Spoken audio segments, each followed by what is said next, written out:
परमहंस योगी राज श्री शक्तिपुत्र जी महाराज के निर्देशन में माता आदिशक्ति जगत जननी जगदम्बा जी की असीम कृपा एवं पंचज्योति शक्ति तीर्थ सिद्धाश्रम व भगवती मानव कल्याण संगठन के संयुक्त तत्वाधान में 5 घंटे का अखंड श्री दुर्गा चालीसा पाठ संपन्न हुआ, जहां सैकड़ों की संख्या गुरु भाई बहने कार्यकर्ता पदाधिकारी गण मौजूद रहे। कार्यक्रम माता आदिशक्ति माँ गुरुवर श्री जी के जयकारों से गुंजायमान हो गया। माँ व गुरुवर श्री जी के मंत्रों का जाप किया गया। तत्पश्चात दुर्गा मैया व गुरुवर श्री जी की दिव्य आरती संपन्न की गई। समापन के बाद शक्ति जल प्रसाद वितरण किया गया तथा मैं संगठन की विचारधारा से नशा मुक्त, मांसाहार मुक्त, चरित्रवान जीवन, भय भूख भ्रष्टाचार से मुक्त समाज को बनाने के लिए कार्य किया जा रहा है एवं पार्टी की विचारधारा के प्रति श्रद्धालुओं को जानकारी दी गई।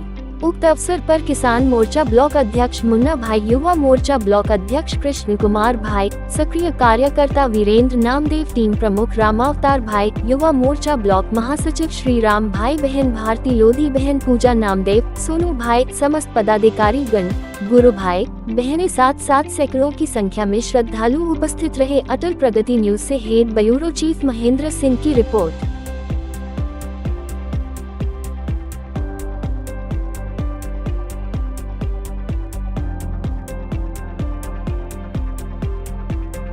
किया है वह बहुत ही दुर्लभ है, यह हर किसी को नहीं प्राप्त होता है। हमारी माता भगवती ने वैसे तो समस्त सृष्टि की संरचना की है, लेकिन माँ ने नारी की संरचना अपने समरूप की है। लेकिन बड़ा ही दुर्भाग्य है कि हमारे समाज में उसी नारी की जो संरचना है, जो हम नारियां हैं, उनका उचित सम्मान नहीं है। हमने 5 घंटे तक माँ का जो गुणगान किया, उसमें एक पंक्ति आती है कि माता की धूमावती माता भुवनेश्वरी बगला सुजाता, माता की धूमावती माता। हमने माता धूमावती का इसमें वर्णन सुना है। माता धूमावती का रूप कैसा है? वह वैधव्य में धारण किए हुए है, लेकिन वह पूजनीय है। आप सोचिए, जो माँ का हर रूप पूजनीय है। हम बचपन में कन्या के रूप में माँ का पूजन करते हैं, थोड़ी बड़ी होती है तो उसका लक्ष्मी के रूप में पूजन करते हैं, और सुहागन होती है तो सुहागनों के रूप में उनका पूजन करते हैं, व्रत होती है तो व्रतों के रूप में उनका पूजन करते हैं। लेकिन जब वही नारियां वैधव्य में धारण कर लेती हैं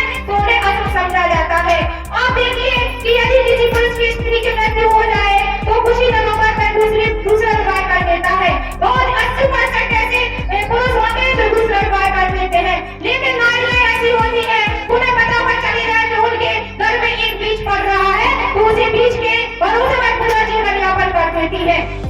लेकिन वह उसी बच्चे के सहारे अपना जीवन गुजारती है। लेकिन जब उसी बेटी का विवाह होता है, कोई शुभ कार्य होता है, तो उससे उसे वंचित रखा जाता है। किसी भी शुभ कार्य में उसे आगे नहीं होना दिया जाता कि यह अशुभ होता है। लेकिन हमारे गुरुवर ने कहा है कि शुभ और अशुभ कुछ नहीं होता है, यह कर्म प्रधान सृष्टि है। जो जैसा कर्म करता है उसे वैसा फल मिलता है। जन्म मरण जीवन मरण ये सब हमारी माता भगवती के बनाए हुए हैं, इसमें हमारा कोई बस नहीं चल सकता। इसलिए हमारा जो जीवन कैसे चल रहा है, हमें अपने जीवन को उसी ढंग से चलाना है। और हमने रामायण में भी पढ़ा है कि कर्म प्रधान विश्व परिणाम था, जो जस करे तस खर्चा था। जब जो हमें कर्म का फल मिल रही है, तो हम इसमें दूसरे को कैसे दोषारोपण कर सकते हैं। और हमारे गुरुवर ने कहा भी है कि बेटियों में स्त्री पुरुष में कोई फर्क नहीं होना चाहिए।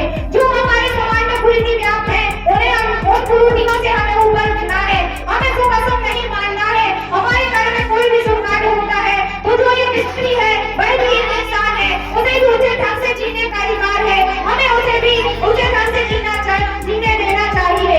आओ मैं तुमको सुनाऊं नारी की करुण कहानी, आओ मैं तुमको सुनाऊं नारी की करुण कहानी। होती है जब मैं दुश्मन नारी की बस एक नारी, युग युग से यह चलती आई सदा पुरुष के पीछे, नारी को सदियों से केवल नारी ही पीछे पीछे। आज हमारा बड़ा ही सौभाग्य हमें प्राप्त हुआ, जो हमने माँ का गुणगान किया, गुरुवर का गुणगान किया। और आज गुरुवर श्री का जन्म, गुरुवर श्री के इस गुरुवार के दिन पर अवसर पर हमने गुरुवर श्री को पुकारा, गुरुवर को बुलाया। और मेरी तो यही प्रार्थना और कामना है कि हे माँ, हे गुरुवर श्री, जिस घर में अखंड श्री दुर्गा चालीसा का पाठ हुआ है, इसमें जो कष्ट, पीड़ा, दुख, दर्द, सारे कष्ट दूर कर देना माँ।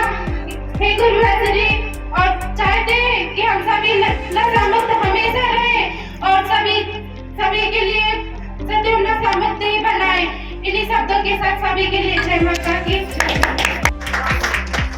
आप विचार कीजिए, हमने साधना की, इस साधना से बढ़ के दुनिया में कोई दूसरी साधना नहीं है, क्योंकि मुझे भगवान ने कहा है कि यदि हम यह साधना करते हैं तो मुझे भगवान अपना पूर्ण आशीर्वाद हमारे लिए अपने दोनों से देते हैं, जिसके लिए बुद्ध भगवान ने कहा है कि ब्रह्मा विष्णु महेश भी लालच है इस साधना करने के लिए जो हमने साधना भी की है। आप विचार करें, बुद्ध भगवान की साधना, माँ की साधना, उस माँ की साधना जिस माँ के लिए इस भूतल पर कोई भी कार्य संभव नहीं है।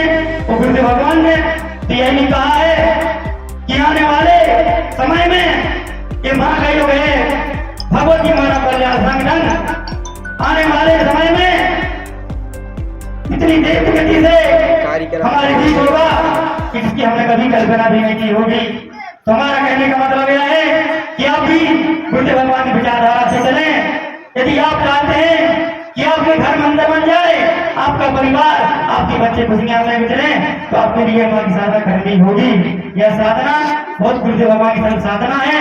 तो मेरा कहने का मतलब यही है कि यदि आप अपने घरों में साधना करते हैं तो आपके लिए 33 करोड़ देवी देवताओं का आशीर्वाद प्राप्त हो जाता है। आप विचार करें, यह साधना बहुत सरल साधना है, मुझे भगवान ने बताया है। तो हमारे बीच जो बुद्ध भगवान की विचारधारा होती है, जो माँ के भक्त होते हैं, जिनके लिए विचारधारा के बारे में नहीं पता, तो इस मंच से जो विचारधारा बताई जाती है, यह मंच सत्य का मंच है। इस मंच से वही विचारधारा बताई जाती है जो बुद्ध भगवान की विचारधारा होती है। तो मैं इसी कड़ी को आगे बढ़ाते हुए मंच प्राप्त करता हूँ हमारी बहन हरिभाई ठाकुर जी को आए तो बुद्ध भगवान की विचारधारा से सम्मान भक्तों का वोट कराएं। जय माता की, जय गुरु।